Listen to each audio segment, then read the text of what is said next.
बच्चा त्यही हो, मेरो बच्चा सही टाइममा खोलिदिएको भेट्थ्यो होला कि भन्ने एउटा आश थियो मलाई। मेरो घरकै छेउमा तल्लो गाउँपट्टि चाहिँ मेरो बच्चालाई ल्याएर अलपत्र पारमा मारेर चाहिँ एकदम क्रूर तरिकाले हत्या गरेर मारेर चाहिँ फाल्या रहेछ। म चाहिँ अहिले गरिमाको बाबासँग छु।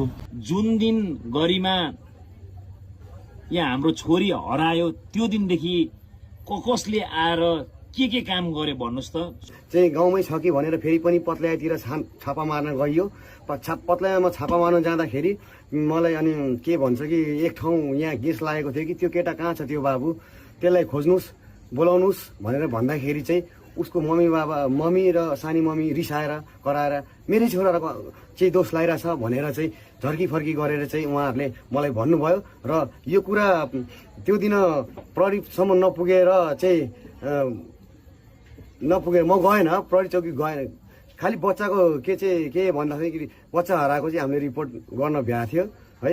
त्यसपछि फेरि साँझमा पनि गएर अभिवादन गरेर चाहिँ भनिराखेर हामी अनुरोध गरेर चाहिँ आएको। प्रहरी भन्दा अरू कोही पनि आएन, स्थानीय सरकार कोही आएनन् स्थानीय सरकार कोही पनि आएनन्। 16 तारिक हराएको, 16 तारिकै थानामा उजुरी जाहेर भएपछि थाहा भयो, उहाँहरूलाई पनि थाहा भएछ तर आउनु भएन।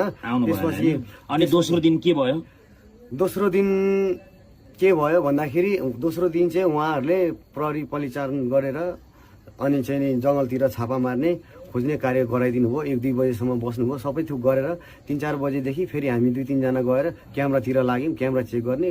अरू प्रहरी बाहेक अरू कोही आएनन्? अरू कोही आएनन्। त्यो स्थानीय सरकार पनि आएनन्। अनि तेस्रो दिन के भयो? तेस्रो दिन मैले एकजना दाइलाई चिनेको भएर, उहाँ दाइ अलिकता यस्तै समाजसेवी काम गर्नुहुन्छ, त्यो कारणले मैले चिनेको भएर चाहिँ नवराज कार्की दाइलाई चाहिँ मैले अभिवादन गरेर बोलाएर कि दाइ यस्तो यस्तो भयो भनेर चाहिँ अनि एउटा यस्तो भिडियो हालिदिनु पर्यो भनेर मैले भन्नु लाएर चाहिँ दाइले पनि सहयोग गरिदिनु भयो। भिडियो पनि बनाएर हालिदिनु भयो समक्ष सबै प्रत्यक्षमा।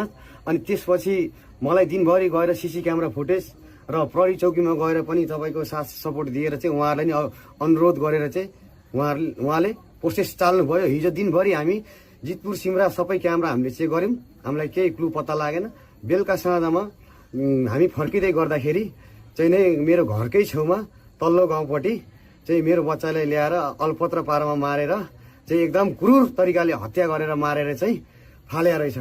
र प्रहरी प्रशासनलाई हामीले जुन दिन हराएको थियो 16 तारिक त्यही दिन हामीले जानकारी दिएको थियौँ, तर उहाँहरूले त्यो दिन हुँदैछ गर्दैछौँ भनेर त्यतिकै भनिदिनु भयो। त्यतिकै भयो। गर्दा गर्दै तेस्रो दिनमा लास भेटियो। हामी जितपुरबाट क्यामेरा चेक गरेर फर्किँदाखेरि गाउँलेले यहाँनिर गन्ध थाहा पाएर त्यसपछि चाहिँ